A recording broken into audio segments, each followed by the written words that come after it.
Hello viewers, আসসালামু আলাইকুম। কেমন আছেন আপনারা সবাই? আজকে আমি আমার একটা ফিলোডেনড্রন গাছ দেখাবো। আমার কাছে মনে হয় যেন এটা একটা মানি প্ল্যান্ট, কিন্তু এটা নাকি আসলে একটা ফিলোডেনড্রন গাছ। দেখুন কি সুন্দর সতেজ আর সবুজ।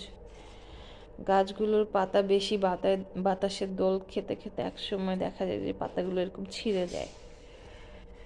এই পাতাগুলো অনেক পরিষ্কার রাখলে খুব সুন্দর লাগে দেখতে।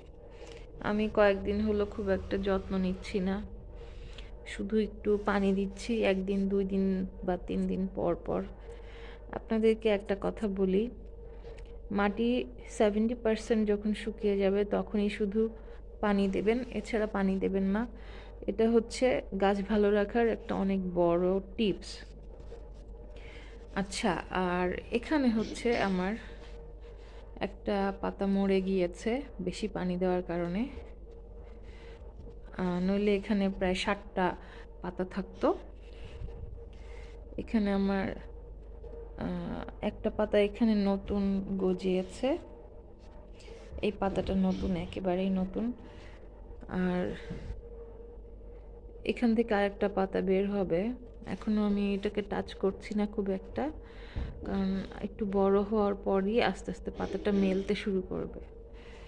তো এই গাছটা যদি আপনাদের ভালো লেগে থাকে, একটা লাইক করবেন, কমেন্ট করে আমাকে জানাবেন যে এই গাছটার নাম কি আসলেই ফিলোডেনড্রন কিনা, নাকি এটার অন্য কোনো নাম আছে। গাছটা আমার ভীষণ প্রিয়, কিন্তু আমি এটাকে অত বেশি টেক কেয়ার করি না, কারণ বেশি যত্ন নিতে গেলে গাছ, যে কোনো গাছ মারা যাবে।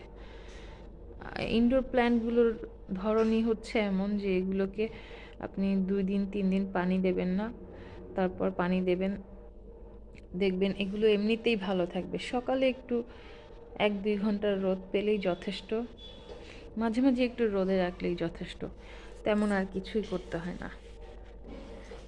আমি এই রশিটা দিয়ে মাঝে মাঝে গাছটাকে বেঁধে রাখি যাতে একেবারে ছড়িয়ে না পড়ে, কিন্তু তারপরও দেখা যায় যে রশিটা থাকে না, বাঁধনটা খুলে যায়, কারণ গাছগুলোর পাতা অনেক ভারী ভারী, ডালটা অনেক ভারী। তো আপনারা এইভাবে রাখবেন না, পারলে এখানে আরও কিছু মাটি দিয়ে দিবেন, এবং সবচেয়ে ভালো হয় যদি গাছটাকে আর একটু উঁচু করে লাগানো যায়। আমি অত ভালোভাবে গাছটা লাগাতে পারিনি, আসলে আমি প্রফেশনাল গার্ডেনিং করি না, আমি প্রফেশনাল গার্ডেনার না, আমি হচ্ছি বিগিনার। তো বিগিনারদের জন্যেও এই ধরনের গাছ খুবই ভালো, মানে খুব বেশি একটা টেক কেয়ার করতে হয় না, পানি টানি দিতে হয় না। এটাই হচ্ছে সবচেয়ে বড় আনন্দের বিষয়, বা বলতে পারেন শান্তির বিষয়। গাছের পাতাগুলো যখন এরকম চকমক চকমক করে খুব ভালো লাগে দেখতে। তো ভিউয়ার্স, আমার চ্যানেল দেখবেন, লাইক কমেন্ট শেয়ার করবেন, আর অবশ্যই আমার চ্যানেলটা সাবস্ক্রাইব করে রাখবেন। এতক্ষণ আমার সঙ্গে থাকার জন্য ধন্যবাদ।